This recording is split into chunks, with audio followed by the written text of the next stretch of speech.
Hi guys, it's Clarice, and today I am going to give you a quick tutorial on how to do or paint a cardinal.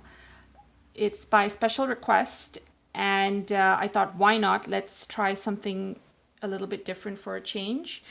And once again, we'll try it in the loose style. So what I've done is, just to give myself an outline, I've done a basic base drawing of the cardinal. And it kind of sort of looks like this. And what I am going to be using are approximately 4 colors. I have my red, I have a brown, I have a dark brown, and then I have a black. And we're going to be blending all of these in. And so let's get started. To accompany these colors, I'm going to be using my mop brush in the Da Vinci 1. I will use the number 4 Silver Black Velvet for details. And then I also have a number 5 here just in case I want to switch colors and still get that fine line. So it's on standby. The number 8 is just there just in case, standby again. The reason I like to use the mop brush is because it gives me, especially for loose paintings, it gives me a nice organic feel as opposed to the regular round brushes. They're a little more rigid and not as flowy and loose looking. At least that's what I find. So anyways, so we're gonna start. What I would also recommend is you don't have to obviously do the cardinal quite this way. Just pull up a picture, do the base drawing, and then most of them kind of look similar, so you can follow closely or loosely on how and where the red goes and black and whatnot. So let's start. I am going to start with the black center. Now, one thing to keep in mind is we will be using white space for the eye area to show where the eye is. And as you can see, I've outlined it here. So I'm going to start with the number 4, and I will start with the black. And let's do that right now. So I want the black to also kind of flow out. So I will, so I'm going to start with like a more concentrated black for the center. And I don't want too much water on my brush, otherwise it might get all over the place, and I want it to be fairly concentrated from the center and then kind of blending outside. So we'll start with right here, the area around the beak. And this is my first time doing this, guys, so let's see how this happens and goes. So I'm starting with this. And now as I get closer to the eye, I want to make sure that I am not coloring in all of it, but I leave so I'll do the outline of the eye. And then on the inside, I'm just going to leave, instead of coloring the whole round, I'm just going to leave like a crescent version of white around it, and then color the eye in some more, and then leave in like the equivalent of a tiny dot or a circle on the inside, and then paint the rest. The crescent, you can just kind of modify how you want it to look. And then now I can take in a little bit of water and add water to it. And same thing around here, so you have a variation of the black. And remember, it is a feathery bird, so if your edges aren't straight, that's good. Because it's feathery, so it shouldn't be like a straight-edged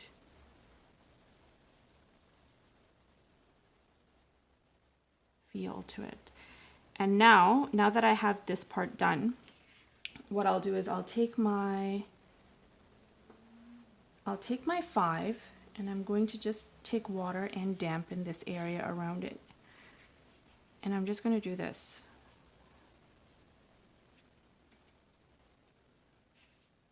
And I'll do it up here as well. And the reason I'm doing this is because when I apply the red, I want it to blend in a little. And for the red, I'm going to take my famous brush here. Actually, before I do that, I want to make sure I go around here as well. And just make sure there's enough water and so it doesn't have a straight edge to it. The black, as it's bleeding, it doesn't have a straight edge, but it kind of blends in that way. And then I'm going to go into my red. And this is the fun part. I'm going to make sure that all of this is fairly damp.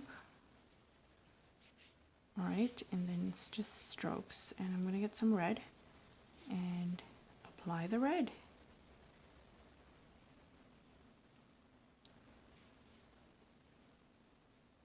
Okay, so this looks like it's more of a crimsony red. Let me also add in the other red that I have, which is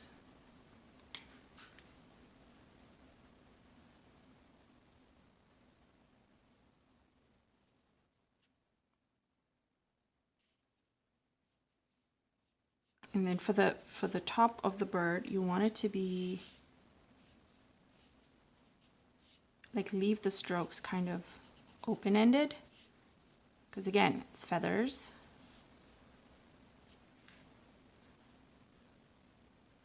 And then, you know what, I think I'll add some orange as well, just to kind of see what happens. Because it's not exactly a straight-edged variation of the red. So if you add some orange, you kind of get that,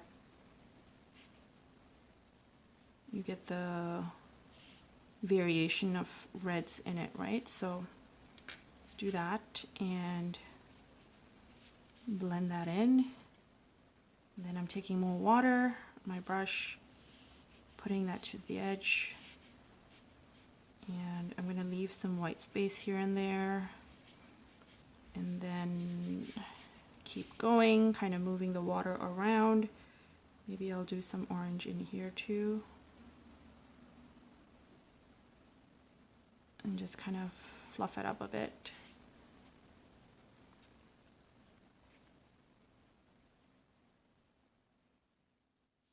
Now, some of the red kind of seeped into the eye, but as long as it's not on the area of the, whatchamacallit, the white area that I've specifically kept there for the purpose of showing the eye itself, I'm fine with that, so it's not a big deal. I'm going in for my brown now, and without fully taking off all the red, I'm just kind of going in and trying to add some variations of the brown in there. In fact, instead of the orange, you could even just go with the brown. You don't have to do the orange. And again, I'm just doing very, very, very loose strokes on here and making sure that I'm getting that kind of light and dark feel to things. Shadow and light, rather. And now I'm going to use my number 5 that I wasn't sure I was going to use, which I have on standby. And I'm going to go back into, actually no, I don't need to use the number 5, sorry guys. Using the number 4, I'm going to go back into my black, and I am just going to add in some black at the edge here.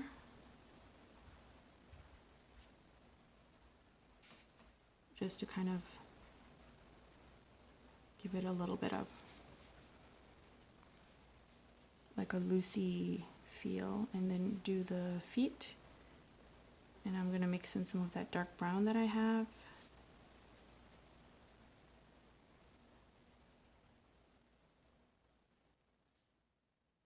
And then just do the little claws.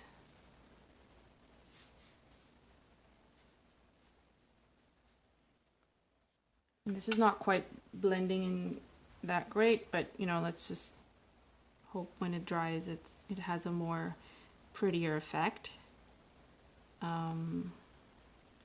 Clearly I have a lot of water sitting here. Let me take this and kind of swish it around, see if anything works. I mean,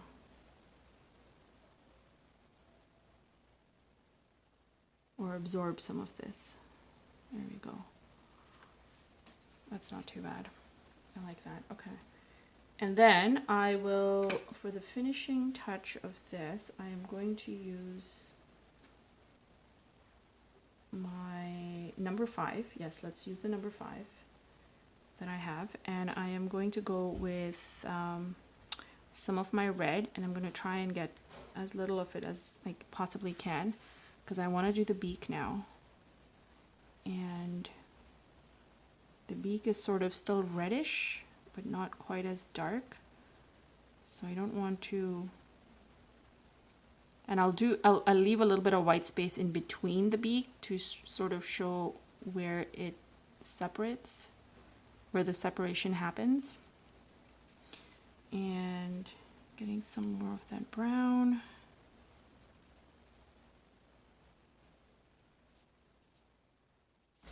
And make sure that the tip is super fine. And yep, so we don't lose some of that. There we go. And so that's looking quite nice.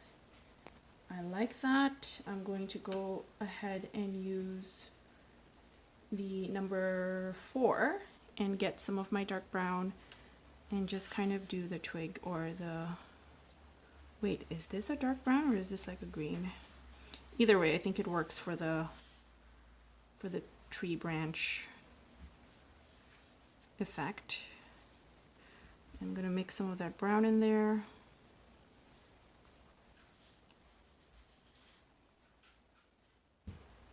And this is like a broken tip of the tree.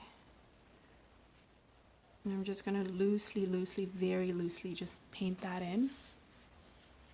Can you see that? I'm just gonna make sure that it's all within the frame so you can see me do this. So broken branch, very loosely painting. I'm gonna add some more water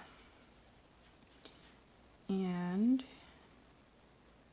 finish it off, because essentially this is how I would do the cardinal. And what I like to do for this is, because it's got like some nice orangey black elements that I've used, if I go in with the black and just kind of add like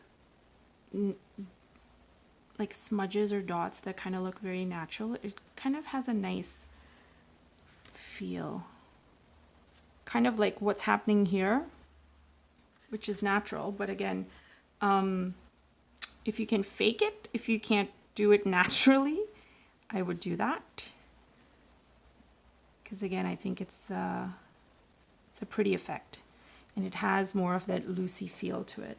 And I'm going to go back into the brown, and I'll do that over here as well. But here I'm going to actually try and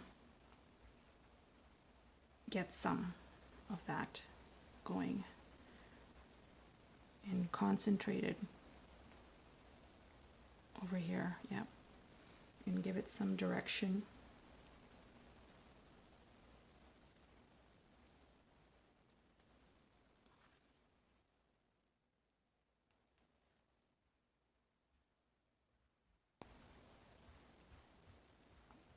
So now it's kind of going all over. If anyone's mastered how to get it in just a tiny area, please let me know. Maybe you'd have to cover up the rest and then just kind of focus. Let's try that actually, why not? I'm just going to use my, I'll use my little swatch cloth, and let's try and get it only on this area.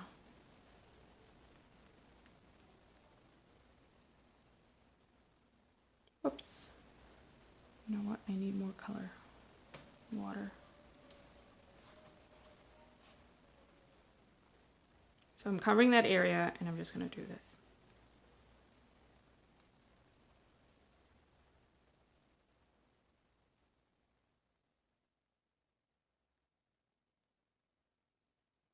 not bad. It kind of sort of worked.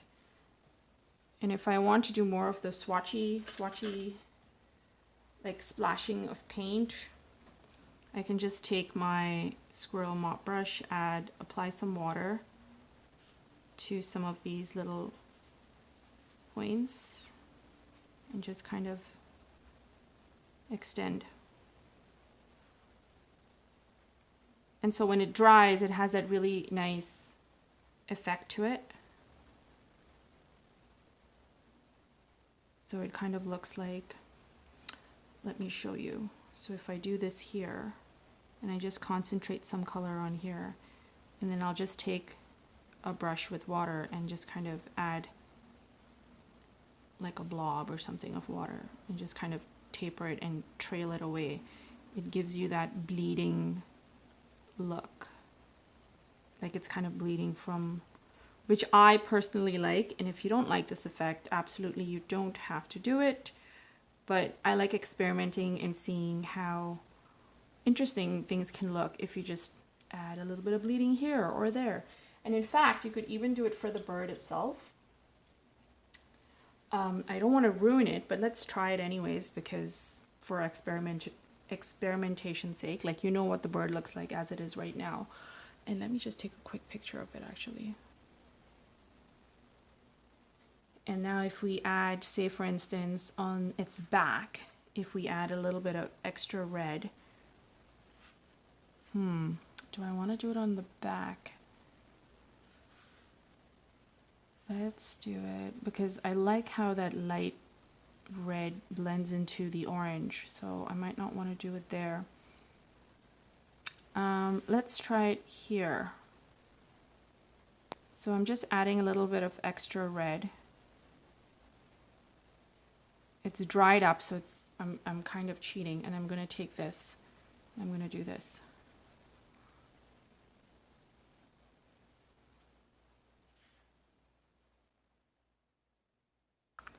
And again, you're just kind of introducing a new kind of flowy effect to an image that you've kind of painted. So you're giving it an abstract look, which kind of could be interesting or not, depending on how far you go when you stop and how much you do. So yeah, use with caution, but definitely experiment if you have it in you to do that. And I've also seen, like if you really like the pointillism look that's happening, like you can even have the branches on here kind of like add in some extra branches that kind of look like this. We're gonna do the brown, and we'll just do in some, let's just pretend like they're coming from up here. Like it's a branch. And again, because they're loosey-goosey branches, we're not defining them too much. But you can sort of make out that it's a branch. I'm going to mix some of the brown to give it that more authentic feel. Mixing brown and green or dark green. And then I will kind of extend the branch all the way up there just so it's more realistic. Otherwise it's not just coming out of thin air. And do this. And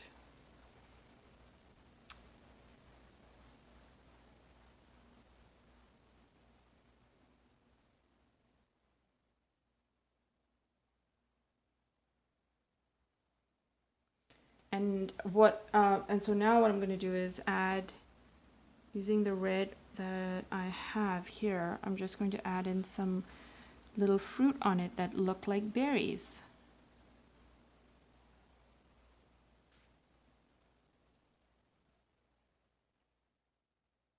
And again, leave some white space in. If you can get some variation in the light and darkness of the red, that would be nice.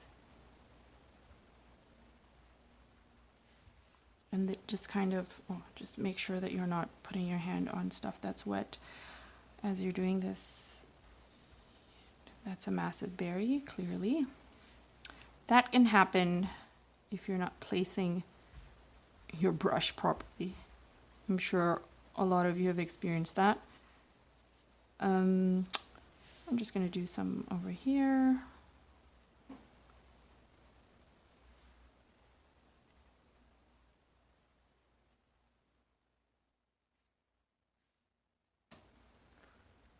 And now I'm not going back in for more red. I'm just going to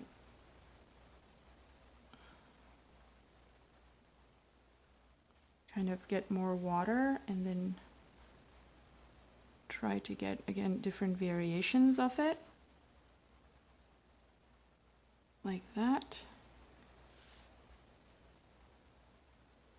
And again, it's all about knowing when to stop. And we all know I have an issue stopping. So I will try and stop as soon as I am satisfied.